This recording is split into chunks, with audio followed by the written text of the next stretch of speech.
Rasputín. Rasputín naceu en 1869 nunha pequena aldea de Siberia.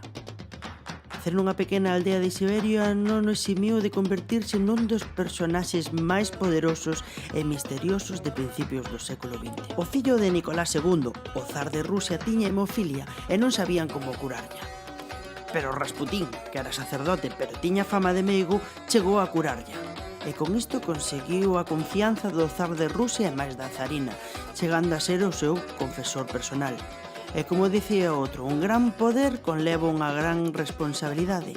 E isto trouxo as envexas de toda a aristocracia de Rusia. Crearon un complot para asesinalo e conseguirono o 30 de decembro de 1916.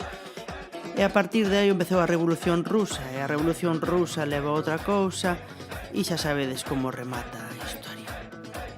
Hoxe falaremos de Rasputín, Lover o Russian Queen. Maravilla. Non, é instructiva. Imos falar de Rasputín, vale, imos falar de Rasputín. Veña. Este personaje histórico que, como todos conocedes, non? E é tremendo. Non sei se tedes algunha dúda de Rasputín. Rasputín realmente estivo cos zares de Rusia. El, de estar en Siberia, na nada, colleu e foi para... apareceu en San Petersburgo para curar o fillo dos zares de Rusia, que tiña hemofilia, era o único fillo, tiñan todo nenas que eran maiores, e era o máis pequeno e tiña hemofilia, polo tanto implicaba unha debilidade enorme para a realeza, para a familia Romanov, que é, joder, das dinastías máis potentes do mundo, o sea, e que se podía extinguir. Era o herdeiro, non?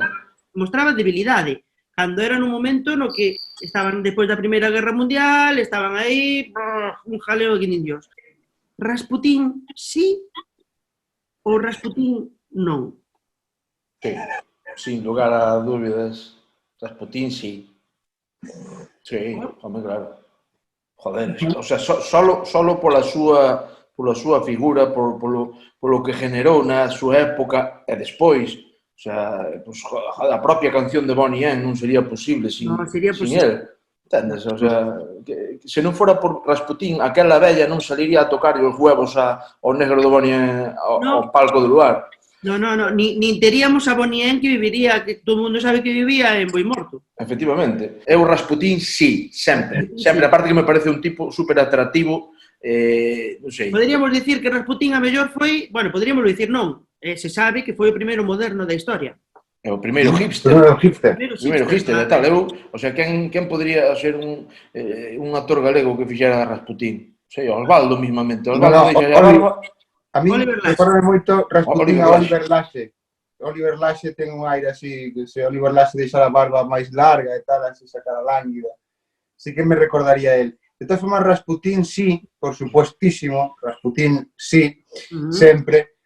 Sí, a min tamén, Marcos tamén anótame Rasputín, sí, Sí. pero primeiro sempre Gonzalo Pérez Jácome. Si, onde este Jácome, primeiro Jácome e logo Rasputín. De feito, eu penso que Jácome debería presentarse ás eleccións de Rusia e ganarlle as eleccións a Rasputín e a Putin tamén, o que está agora, e ganaría de calle, con esa capacidad, con ese carisma que ten Jácome, vamos, arrasa en Rusia, pero arrasa a Rasputín. A Rasputín. Pois eu collo e conto vos, porque eu máis ou menos de todos os personajes históricos sei cousas.